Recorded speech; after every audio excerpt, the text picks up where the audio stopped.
Kutipan Babat Tanah Jawi tentang Geger Pacino, episode ke-47. Pasukan Pringgoloyo dan pasukan para kerabat dipukul mundur. Dari markas Ambuh, Raden Pringgoloyo memberitahu Pangeran Ngabei bahwa musuh sudah berada di Ampel.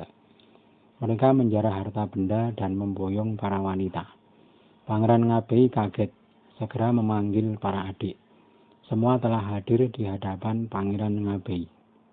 Berkata Pangeran Ngabei, "Para adikku semua, bagaimana pendapat kalian perkara tempat yang akan dipakai untuk menghadapi pasukan Cina yang akan datang? Kita cari tempat yang di depan terang dan di belakang gelap. Kalau kalian setuju, lebih baik kita pindah ke Asem." Pangeran Mangkubumi berkata, "Saya tidak setuju karena tempatnya sempit. Lebih baik di sebelah barat teras. Tempatnya luas dan di belakang juga gelap serta di depan terang." Sang kakak berseru, "Tidak bagus, Dinda. Di kiri kanan terbuka dan rata. Jadi musuh bisa menyerang dari samping. Kita bisa terjepit.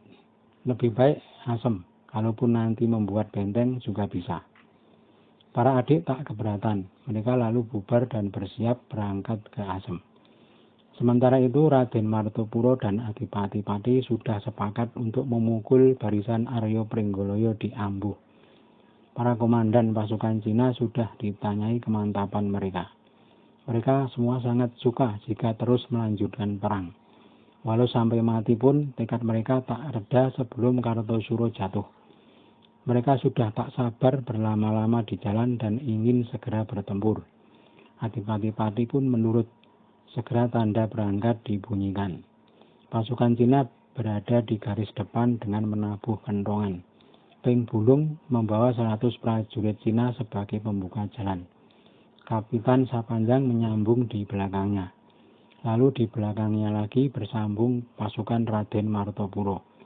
Sedangkan Adipati Pati dan Kapitan Singseh menjaga Prabu Kuning di belakang. Pasukan pembuka yang dipimpin Ping Bulung sudah sampai di Ampel. Mereka berhenti untuk menata barisan. Pasukan Kartosuro sudah mendengar bahwa musuh akan segera tiba. Raden Aryo Pringgoloyo mengundang pasukan untuk segera bertempur.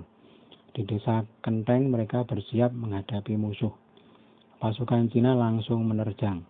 Ping Bulung menyerang sambil berteriak-teriak kegirangan. Pasukan Cina memberondong tembakan dengan gencar. Pasukan Kartosuro terdesak dan bubar berlarian. Pasukan Aryo Pringgoloyo diterjang teman sendiri yang lari. Mereka jadi ikutan lari. Belum juga melihat musuh, pasukan Aryo Pringgoloyo lari terbirit-birit.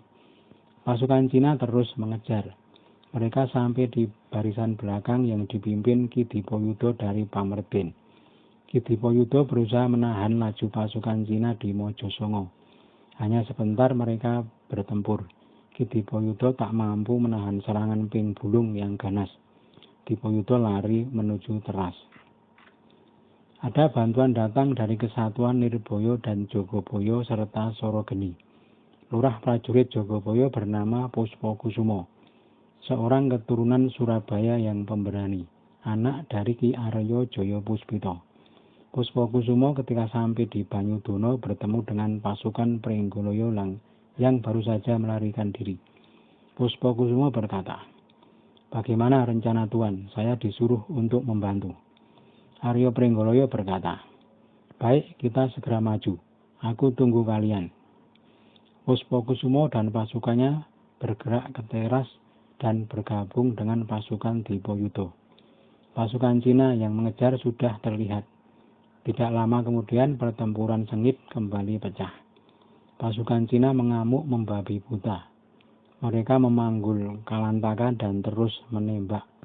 Pasukan Puspokusumo hancur berlarian. Puspokusumo masih mencoba menahan serangan bersama 12 prajuritnya. Dengan menenteng tombak mereka menerjang ke kiri kanan. Banyak prajurit Cina tewas terkena tombak. Pasukan Cina lalu menyingkir sambil menunggu bantuan dari belakang. Sementara itu pasukan Nirboyo, Jogoboyo, dan Sorogeni telah lari meninggalkan Puspokusumo yang mereka kira telah tewas. Raden Pringgoloyo lari paling duluan menuju Banyudono. Sambil terus mencambuk kudanya, Pringgoloyo menerjang barisan pasukan para kerabat di Asem. Pangeran Ngabeyi dan adik-adiknya pun ikut berlari menyelamatkan diri. Di garis depan, Puspokusumo bersama 12 prajuritnya masih mengamuk. Pasukan Cina terus berdatangan dari belakang. Ping Bulung sudah sampai bersama Kapitan Singseh. Pasukan Cina kembali menerjang Puspokusumo. Karena musuh terlalu banyak, Puspokusumo perlahan mundur. Sambil mundur, Puspokusumo memanggil-manggil pasukan Kartosuro yang terlihat berlarian. Hei pasukan Kartosuro, bantulah saya ini. Aku minta 50 orang saja.